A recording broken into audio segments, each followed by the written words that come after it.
Baik, Assalamualaikum warahmatullahi wabarakatuh. Salam, Om Swastiastu, Namo Buddhaya, salam kebajikan, salam sejahtera bagi kita semua. Perkenalkan nama saya Muhammad Musfik Amrila dengan NIM 202300501113. Di sini saya akan mempresentasikan hasil dari tugas UTS saya, yaitu tugas UTS mata kuliah Business and Intelligence, yang dimana di sini saya eh, mengolah atau menganalisis sebuah data mentah terkait penjualan sepatu dengan menggunakan Python.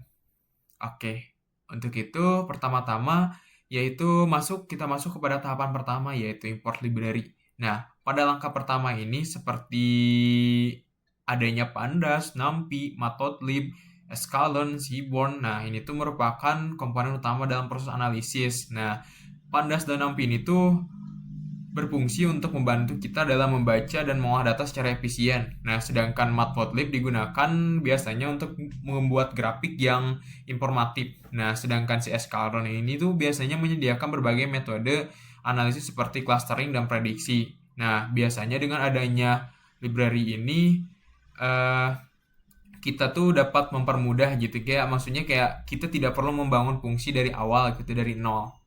Langsung masuk ke tahap 2, yaitu load dataset. Nah, pada load dataset ini uh, merupakan proses di mana kita nih membuat data penjualan yang berada dalam format CSV atau dalam tanda kutip kayak data mentah gitu. Data mentah ini tuh kita uh, olah gitu menjadi sebuah data yang dimana sudah diklasifikasikan berdasarkan produk, kategori, wilayah, bulan penjualan, harga, dan total nilai. Nah, biasanya tahap ini tuh memastikan bahwa dataset ini tuh berada dalam kondisi yang tepat sebelum dianalisis lebih jauh. Oke, masuk kepada tahap ketiga, yaitu eksplorasi data. Nah, eksplorasi data ini merupakan tahap awal yang sangat penting gitu. Dimana pada tahapan ini tuh kita mempelajari isi dari dataset tersebut lebih dalam gitu. Dimana kita dapat melihat informasi dari seperti jumlah baris, jenis kolom, dan nilai statistik seperti minimum, maksimum, rata-rata, dan penyebaran data. Nah, selain itu tuh dimana kita juga dapat melihat total penjualan, terus tuh per produk dan menyajikannya dalam grafik batang seperti halnya pada contoh ini. Di mana di sini pada outputnya yaitu dapat diketahui bahwa dari produk dataset tersebut top 10 produk terlarisnya tuh adalah ini gitu. Dimana di sini juga ada nama-nama produknya dan ada penjualannya berapa, harganya berapa, dan total nilainya berapa gitu. Nah, biasanya eksplorasi data ini tuh membantu memastikan bahwa kita dapat memahami data sebelum masuk ke tahap analisis lanjutan gitu. Ke tahap selanjutnya maksudnya ya. Uh, Langsung kita masuk ke tahapan keempat, yaitu processing data. Nah, processing data ini apa sih manfaatnya? Nah, oke. Nah, processing data ini sebelum data digunakan untuk pemodelan, nah kita ini perlu melakukan yang namanya processing atau yang dinamakan persiapan data gitu. Kan namanya juga pre-processing data gitu.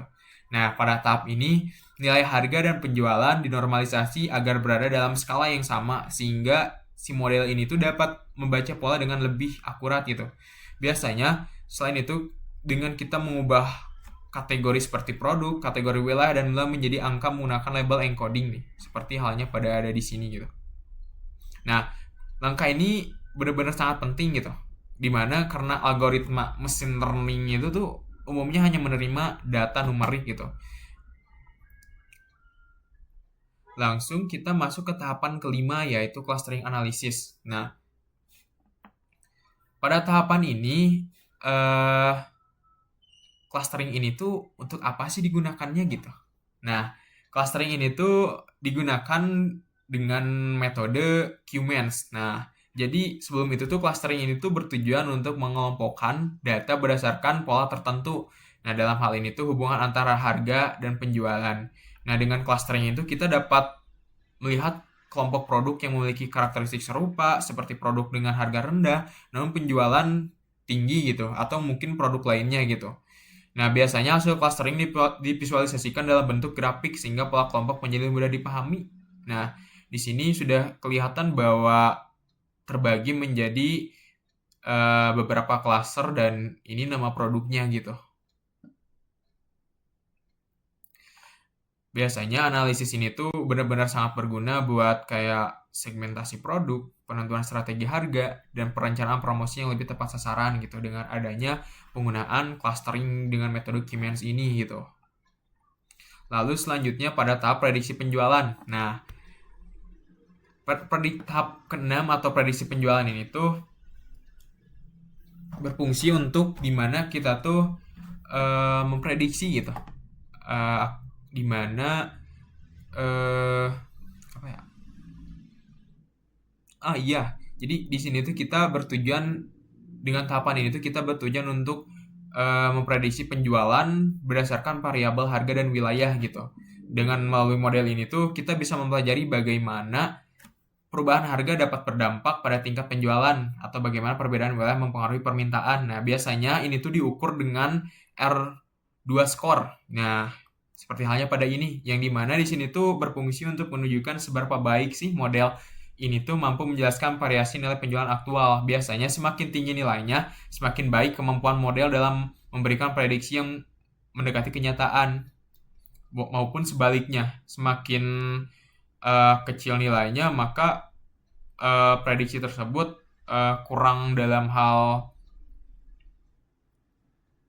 prediksinya gitu, untuk mendekati kenyataannya gitu. Nah, biasanya model prediksi ini tuh seperti bisa dilihat dari sini bahwa R2 skor saya itu minus 0,0021 yang dimana itu kecil nilainya. Nah, biasanya model prediksi ini tuh menjadi alat sangat penting untuk melakukan perencanaan bisnis, terutama dalam menentukan state harga dan distribusi produk gitu. Nah, bisa dilihat gitu. Fitur, koefisien, dan lain-lain. Nah, masuk ke tahapan ketujuh yaitu insight bisnis, yaitu tahapan terakhir. Nah, mengapa tahapan ini tuh penting? Nah, insight bisnis ini tuh adalah inti dari keseluruhan analisis. Nah, dari hasil perhitungan, kita dapat mengetahui produk mana yang menjadi penjualan tertinggi, wilayah mana yang memberikan kontribusi terbaik, dan bagaimana data penjualan terbentuk berdasarkan data. Nah, biasanya dari informasi ini yang ada di sini tuh, kita bisa memanfaatkan untuk menyusun strategis gitu, seperti menambah stok atau produk yang paling laris maupun lainnya gitu. Di sini dapat kita lihat bahwa outputnya yaitu berdasarkan hasil analisis penjualan produk dengan total penjualan tertinggi adalah New Balance 574. Nah, di mana yang menunjukkan bahwa produk tersebut memiliki permintaan paling kuat dibandingkan produk lainnya. Dari sisi wilayah, Bandung menjadi daerah kontribusi penjualan terbesar, menandakan bahwa wilayah tersebut memiliki potensi pasar yang paling dominan. Nah, sedangkan model prediksi penjualan dengan radius linear menghasilkan nilai R2 sebesar 0,21 yang menggambarkan kemampuan model dalam menjelaskan variasi data penjualan aktual. Nah, nilai ini tuh menunjukkan bahwa model sudah cukup membantu dalam memahami hubungan antara harga, wilayah, dan tingkat penjualan gitu. Nah, di sini juga ada sarannya tuh untuk meningkatkan performa bisnis, strategi, yang disarankan memperkuat kesadaran stok pada produk yang paling laris, dan lain-lainnya. Nah, mungkin segitu saja hasil dari presentasi saya berdasarkan tugas yang sudah saya kerjakan dengan dataset penjualan sepatu. Untuk itu, mohon maaf bila ada kekurangan atau salah kata atau mungkin salah perbuatan. Akhir kata, wassalamualaikum warahmatullahi wabarakatuh.